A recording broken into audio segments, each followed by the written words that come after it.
So the second movement, do, do, do, do, do, do. Yes. I think that's the tune. Da, da, da, da. Oh, God, Yeah. I can't sing at all. Sorry. I apologize if I've broken any cameras.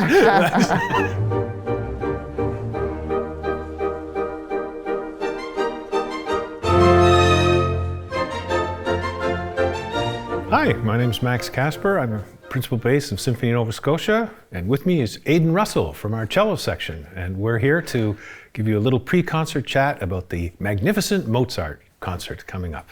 Hope you enjoy it. So, Aiden. Yes. What are we playing on that concert?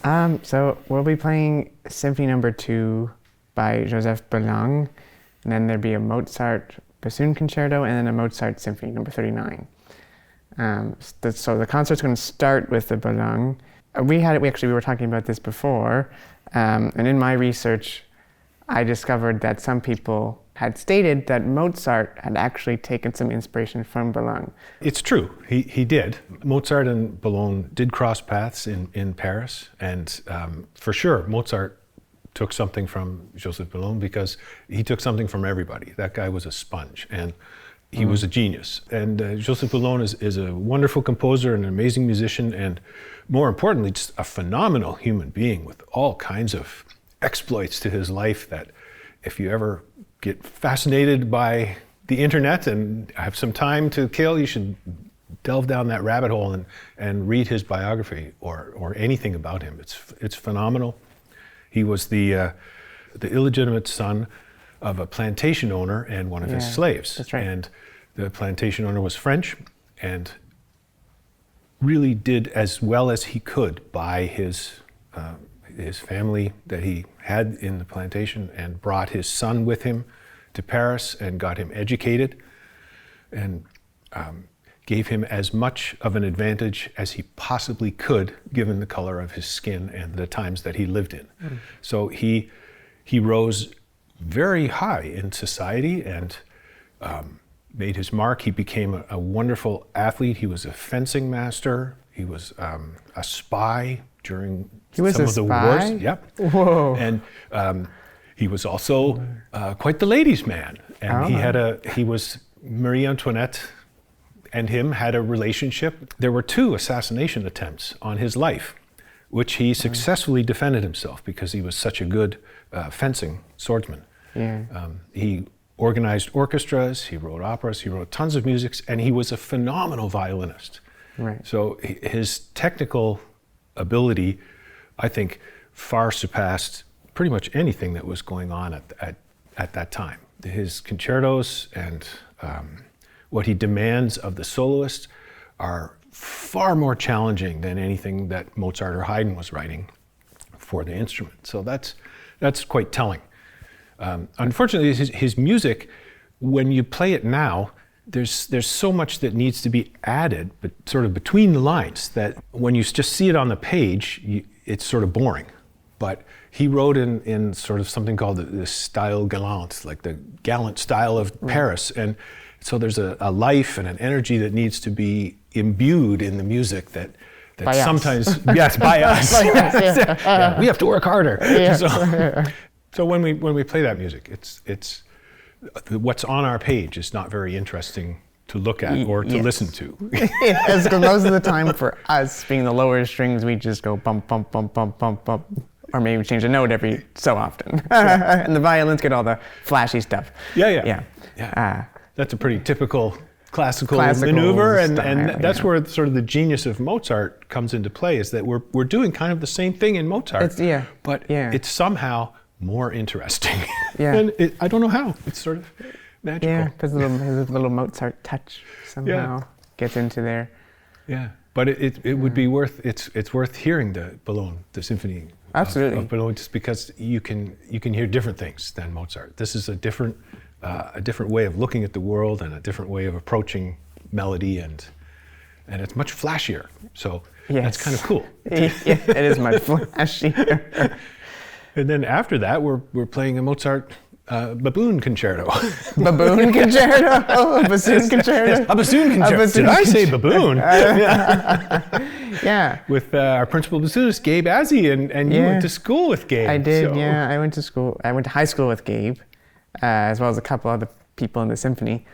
And Gabe and I were actually in youth orchestra together. Gabe told me this is his first time playing a solo with an orchestra, and he sounds amazing. I mean, the technical prowess he has at the bassoon is just, I know. It's cool. Yeah.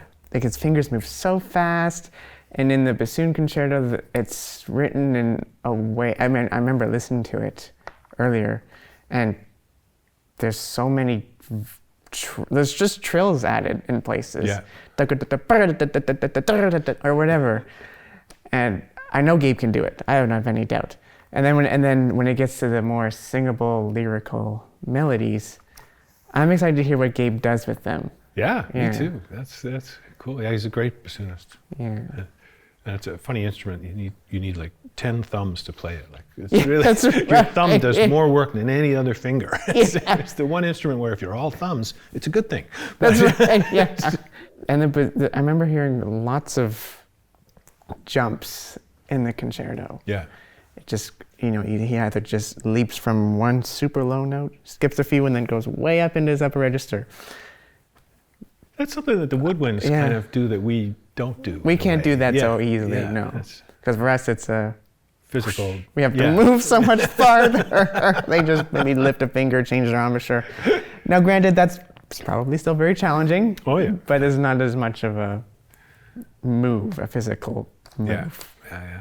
And then, so after intermission will come the Mozart Symphony No. 39, which for all violinists and bassists, you should know that piece very well for professional reasons, right? Because it's on a lot of professional orchestra auditions. The first movement, second movement, and the last movement. Yeah.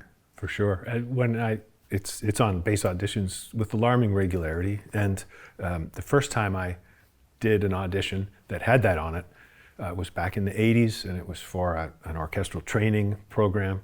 And I had never played the symphony before and never heard it even. And back in those days, there was no internet, so if you wanted to hear something, you had to physically own the record or cassette tape or 8-track tape, if anybody even knows what that is anymore. So I went to the library, and there was one recording there, so I got it out and took it home. And unfortunately, it was an incredibly romanticized recording of that were the things that were popular kind of in the 70s and the 80s, where everything was super slow. So then I get to the audition, and then you think, your nerves take a hold of you, and you think, okay, I'm going to play this slowly. I was so embarrassed when I finally heard a different recording, and it was really fast. Oh, it's fast. I'm like, oh my God. And then, of course, nowadays we know a little more about historically informed performance practice, That's right, and we play it even faster. But yeah, it's a fun piece. That's going to be fun. Yeah, there's lots going on. And Mozart wrote these near the end of his life. He wrote the last 3 symphonies kind of as a group, and they're all just amazing pieces of art. Like they're just phenomenal to listen to. And I find that the expectations of playing Mozart right now are just so high. Everyone either has heard of the piece we're going to play or knows it. So we have a very important challenge, I guess, to try and meet the audience's expectations.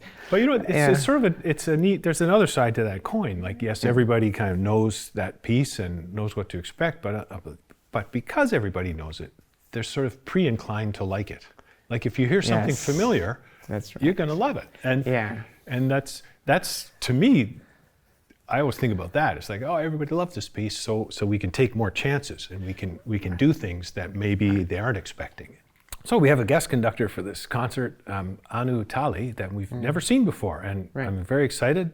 She's an Estonian conductor, and coincidentally, she was the music director in Sarasota, Florida, and I have a former student of mine who was the personnel manager of that orchestra, and they speak very highly of her. So, I'm really looking forward to seeing what she can do. And she has her own orchestra, and it's quite small. So for me, that's exciting because she's worked with small orchestras. Yeah, like us. Yeah, like playing in a small orchestra. It's different, isn't it? It's different. And when I got here, I was actually very excited about that. I mean, being in a big symphony, the sections are just, the string sections anyway, just so big. It's very easy to just sort of get lost. You don't really feel like you're contributing anything. But then here with SNS, we're a little bit smaller, but I do feel like I'm being heard, and I'm actually contributing something to the performance, of whatever we're playing. I feel like 100%. I'm right with you. I think like if you stop playing, that's a quarter of the sound gone. That's just gone. You know, like if I stop playing, that's half the sound gone. That's right. It's insane. And what you do matters. If you make a nice phrase, I can hear it. We can all hear it. It's and also it keeps you on your toes because, you know, if I screw up, we can all hear it. Oh, that's right. It's like you don't want to do that. Yeah, that's great. So and sometimes when we get guest conductors in, they really are used to conducting big orchestras. So it's a different beast, and I'm excited to see, you know, the someone who has more experience with smaller. Yeah, she may have some smaller orchestra insight that she can share with us. Yeah. So thanks for joining us today for this pre-concert chat for Magnificent Mozart, Max. It's always a treat to hear your stories. Likewise. And I learned some history and maybe some things I hadn't known before. So this concert's going to be a lot of fun. Lower strings, we're going to have a blast playing our little doot, doot, doot, doot for an hour. So if you haven't gotten your tickets already, please go and grab them from the box office. It's going to be a fun evening. I hope to see you there.